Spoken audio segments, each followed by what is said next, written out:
Right, time for chapter 11 in George's Marvellous Medicine. Today's chapter is called Mr. Cranky's Great Idea. So he's got a plan, and it's going to be really interesting to find out what that plan is. What I want you to do afterwards, when you find out all about his plan, I want you to make a list of pros and cons for what happens or what you think might happen because of his plan. So pros are positive things that might come out of his plan, and cons are negative things that might go wrong. Mr. Cranky's Great Idea. The next day, George's father came down to breakfast in a state of greater excitement than ever. "I've been awake all night thinking about it," he cried. "About what, Dad?" George asked him. "About your marvellous medicine, of course. We can't stop now, my boy. We must start making more of it at once. More and more and more." The giant saucepan had been completely emptied the day before because there had been so many sheep and pigs and cows and bullocks to be dosed. "But why do we need more, Dad?" George asked. "We've done all of our own animals, and we've made Grandma feel as frisky as a ferret, even though she does have to sleep in the barn."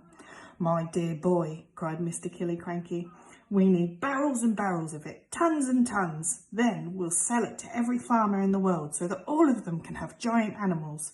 We will build a marvellous medicine factory and sell the stuff in bottles at £5 a time. We will become rich and you will become famous." "But wait a minute, Dad," George said.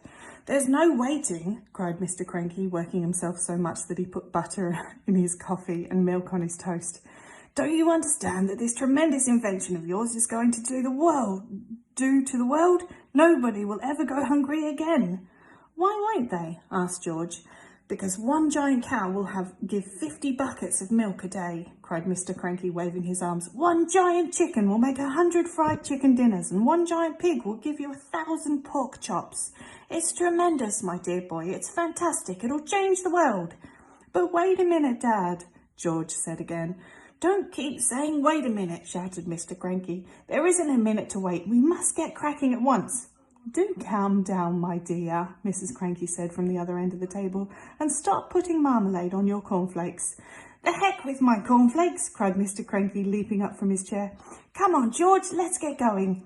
And the first thing we'll do is make one more saucepan as a tester."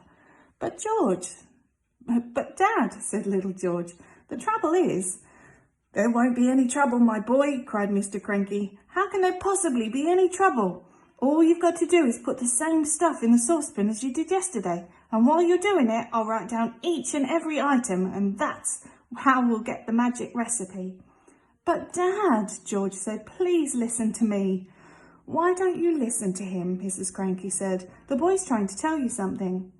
But Mr. Cranky was too excited to listen to anyone except himself.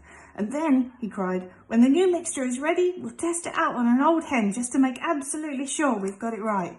And after that, we'll all shout hooray and build the giant factory." "But Dad—" "Come on then, what is it you want to say?"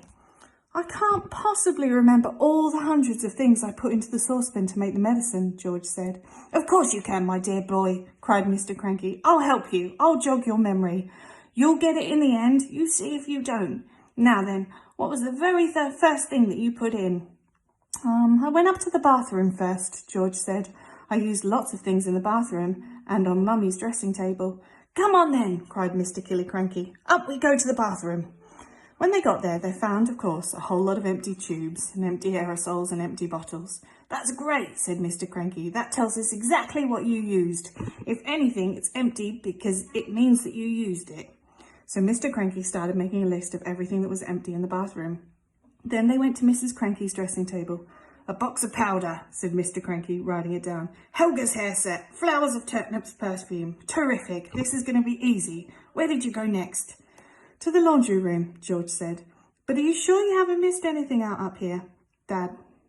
"Well, that's up to you, my boy," Mr. Cranky said. "Have I?" "I don't think so," George said. So down they went to the laundry room, and once again Mr. Cranky wrote down the names of all the empty bottles and cans. "My goodness me, what a mess of stuff you used," he cried. "No wonder it did magic things. Is that the lot?" "No, Dad, it's not," George said, and he led his father out to the shed where the animal medicines were kept and showed him the 5 big empty bottles on the shelf. Mr. Cranky wrote down all of their names. "Anything else?" Mr. Cranky asked. Little George scratched his head and thought, but he couldn't remember having put anything else in. Mr. Killicranky leapt to his car and drove down the village and bought new bottles and tubes and cans of everything on the list. Then he went to the vet and got a fresh supply of all the animal medicines George had used. "Now, show me how you did it, George," he said. "Come along, show me exactly how you mixed them all together." Goodness, so this plan. Can you think of anything that might go wrong with it? They would be the cons. Anything that would come out. And George's dad said a few things there. He said that people would never go hungry again. But what else positive might come out of this plan? Have a good think and see if you can write a little list. See you later.